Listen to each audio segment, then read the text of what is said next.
4টে বাজে, ঘুম আসছে না, ঘুম আসলো না, তাই উঠে পড়লাম, আর ভালো লাগছে না। 4টে বাজে, হাই উঠছে কিন্তু ঘুম পাচ্ছে না, ঘুমাতে যাচ্ছে, অনেক চেষ্টা করলো, ঘুমাচ্ছে, ঘুমটা আসছে না।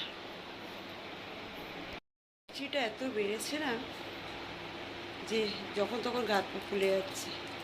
তো ভাবছি এখন একটা ওষুধ খেয়ে নেবো, ভীষণভাবে গা হাত পা চুলকাচ্ছে। তোমাদের দাদাভাই ঘুমাচ্ছে, দেখলে রাগারাগি করবে, তুমি ঘুমাওনি এখন, ঘুম না আসলে আর কী করা যাবে। দেখি অ্যালার্জি ওষুধ একটু খেয়ে নিই।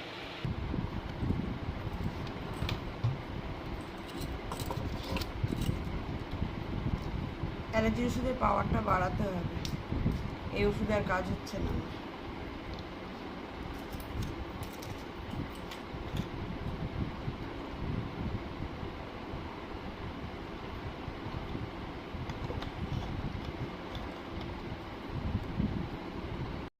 তা খাওয়ার ঘন্টা 2 হবে, তারপর একটু ঘুম পাবে। তা এখন এমনি একটু শুয়েই থাকি, 4টে বাজে, কী করবো এখন উঠে, কিছু করার নেই, কাজ তো প্রচুর আছে, সকাল থেকে শুরু হবে। কিন্তু এখন একটু শুয়ে থাকি, নাহলে সকালবেলা উঠে শরীরটা খারাপ করবে। ঘুম হলে হোক, না হলে উঠে পড়বো, 5টা 5:30 বাজে উঠে পড়বো। শরীরটা ভালো লাগছে না আজকে, ঘুম আসছে না, ঘুম আসছে না, যতই ওষুধ খাই যাই করে ঘুম আসছে না। গুড মর্নিং বন্ধুরা, তোমরা সবাই কেমন আছো? আশা করি তোমরা সবাই ভালো আছো, সুস্থ আছো, আমিও ভালো আছি মোটামুটি। তো আবার একটা নতুন ব্লগ, নতুন দিন তোমাদের সাথে শেয়ার করে নেবো। দেখলে তো অনেক ভোরবেলা উঠেছিলাম, ঘুম হচ্ছিল না, আমি ওই জন্য উঠে পড়েছিলাম। তারপরে ওষুধটা খাওয়ার পরে একটু বসেছিলাম, বসে থাকতে থাকতে দেখলাম ঘুমটা পেয়ে গেল। ইউটিউবে ভিডিও দেখছিলাম, দেখতে দেখতে ঘুমটা পেয়েছে, উঠলাম। এখন প্রায় 8টা বাজে, এবার কাজকর্মতে হাত দেবো। তো দাদাভাই বেরিয়ে গেছে। তো চলো দেখতে থাকো, সাথে থাকো। যদি আজকে সারাদিনের ব্লগটা তোমাদের ভালো লাগে, অবশ্যই এটা লাইক কমেন্ট শেয়ার করে দিই, চ্যানেলটার পাশে থেকো, আর সাবস্ক্রাইব করতে ভুলো না, যাতে নতুন নতুন ভিডিওগুলো তোমাদের কাছে পৌঁছে যায়। চলো দেখতে থাকো, সাথে থাকো। তো আজকে আর ঘরে কাজকর্ম দিয়ে শুরু করলাম না, সোজা চলে আসলাম রান্নাঘরে। তো আজকে এখান থেকেই ব্লগটা শুরু করছি, কাজকর্মগুলো তোমাদের সাথে। এদিকে দেখো লাউগুলোকে কেটে নিচ্ছি, লাউটা না নষ্ট হয়ে যাবে আজকে যদি রান্না না করি। লাউগুলোকে কেটে নেব, লাউটা দিয়ে আজকে ছোলা দিয়ে লাউ ছেঁচকি করব। আর তার সাথে করব একটু তেলাপিয়া মাছ নিয়েছি, তেলাপিয়া মাছ সর্ষে পোস্ত দিয়ে ঝাল করব। আর বড় মেয়েটা একটু ভেন্ডি ভাজা খেতে চাইছে, তো ওর জন্য একটুখানি ভেন্ডি ভাজা করে দেবো। বড় মেয়েটা আমার ভেন্ডি ভাজা খেতে ভীষণ ভালোবাসে, ভেন্ডি দেখলেই খালি বলবে মা একটু ভেন্ডি ভাজা করে দাও না, হয় ভেন্ডি ভাজা করে দাও, না ভেন্ডি একটু সেদ্ধ করে দাও। তো অল্প করেই ছিল, বেশি ছিল না, আজকে ওর জন্য একটু ভেন্ডি ভাজা অল্প করেই করবো। তো এদিকে চলো সব কিছু কেটে কুটে গুছিয়ে নিই, তা গুছিয়ে নিয়ে করতে গেলে সুবিধা হয়, তাহলে একদিকে রান্না বসিয়ে দিয়ে করতে গেলে আবার অসুবিধা হয়ে যায়। কিন্তু মাছটা ধোয়া হয়নি, মাছটা আবার ধুতে হবে। এদিকে দেখো লাউগুলো মেরম করে কেটে নিয়েছি, আর এখানে নিয়ে নিয়েছি ছোলা, কড়াইও বসিয়ে দিয়েছি, ওপাশে কিন্তু ভাত ফুটছে।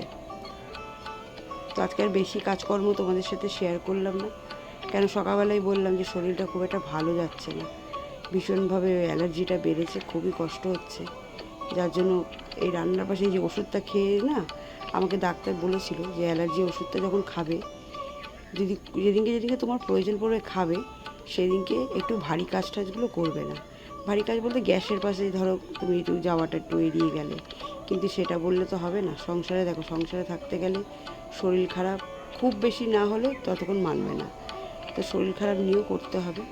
কেন আমি যদি না করি তাহলে আরও 5 জনের মুখে অন্নটা উঠবে কী করে। তা যাই হোক, এইভাবে করছি, কিন্তু মাথাটা একটু ঝিনঝিন ঝিনঝিন করছে, শরীরটা একটু টানছান টানছান করছে। তো চলো রান্না টান্না করে একেবারে কাজকর্ম করে একটু বিশ্রাম নিয়ে নেবো। তো চলো রান্নাটা করে নিয়ে। তো বন্ধুরা, তোমরা কোথা দিয়ে ভিডিওটা আমার দেখছো একটু কমেন্ট করে জানিও।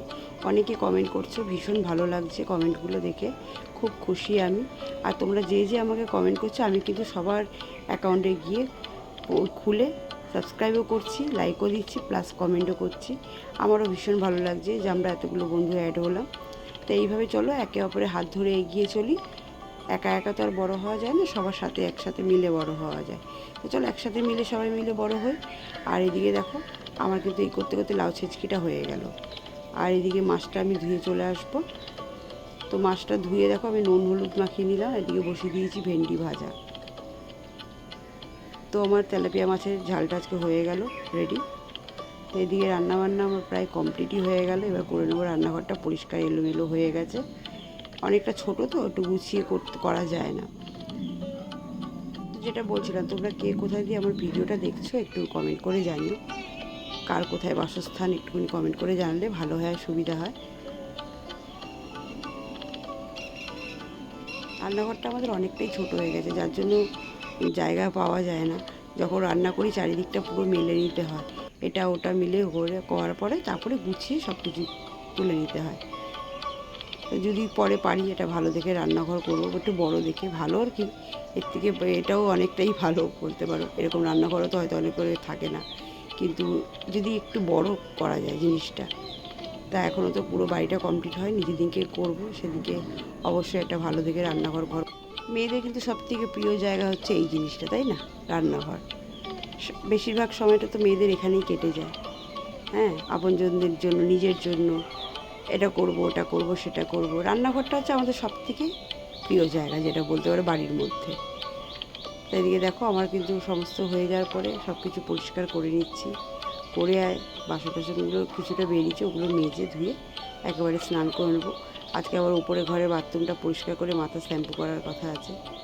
এদিকে দেখো বাসন টাসন মেজে আমি কিন্তু চান করে চলে এসেছি, স্নান করে চলে এসে খাওয়াও হয়ে গেছে।